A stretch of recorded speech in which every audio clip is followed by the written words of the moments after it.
Hi, I'm Dr. Bertice Perry, and I want to tell you a story.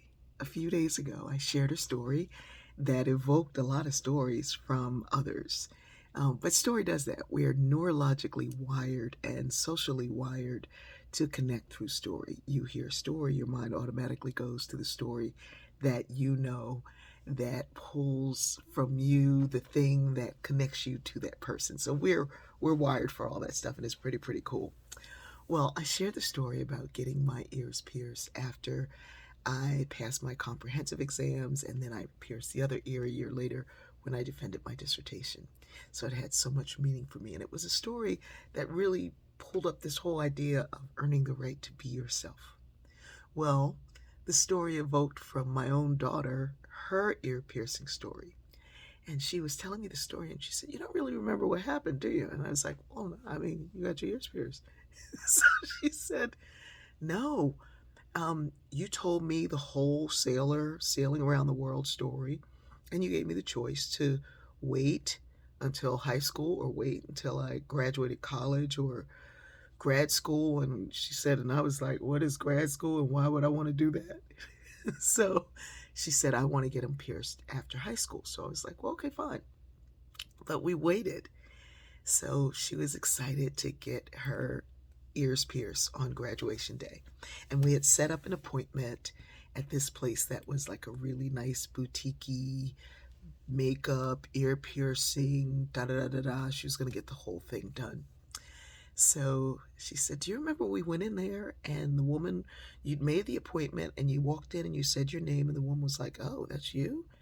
And you said, 'Yes.' And so she must have thought I was someone else because I guess I didn't look like Dr. Barry to her. So she said, 'Well, wait, I have some other things to deal with.' So she was kind of walking around, moving items and doing whatever. And so we were looking at different things that we could purchase along for, graduation presents. And in walks this other woman and her daughter. And they happened to be white. I like saying happen to be white, like when people say happen to be black. It didn't just happen. There were generations of it. So anyway, she walks in and the woman goes, "Oh, hi." And she immediately starts waiting on the woman. And Fatima said, "My face didn't change. My demeanor didn't change." She said, "I just dropped the items I had where I was back in there. It was like different counters and shelves and shelving and stations." And she said, "I just dropped them right where they were and said, 'Come on, baby.'" And we left. And she said, "Where are we going, Mom? I'm going to get my ears pierced." And she said, "I told her, you shop where people appreciate you. You spend your time where people appreciate you. You give your life, you give your energy." And she said, "Well, why didn't you tell her what she did wrong?" And I said, "And you don't owe anybody an education free. You earned your education, you give it to those who earn it from you." I was like, "I said all of that?" She said, "Yeah." And when I put on my earrings, the thought that comes to mind is that I spend time with people who want to spend time with me. I was kind of a proud mother in that moment.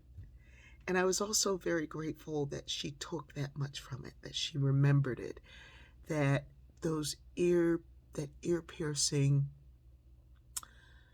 marked something important. I was trying to do it in a place that was classy and beautiful and wonderful. We ended up at Claire's in the mall. But the experience, that lesson, went so much deeper. I love you. Um, and please know that the lessons that you're sharing, these lessons of worth, of love, they go far. Your stories mean so much. Share them and respect yourself. Love yourself. Be proud of you. I love you.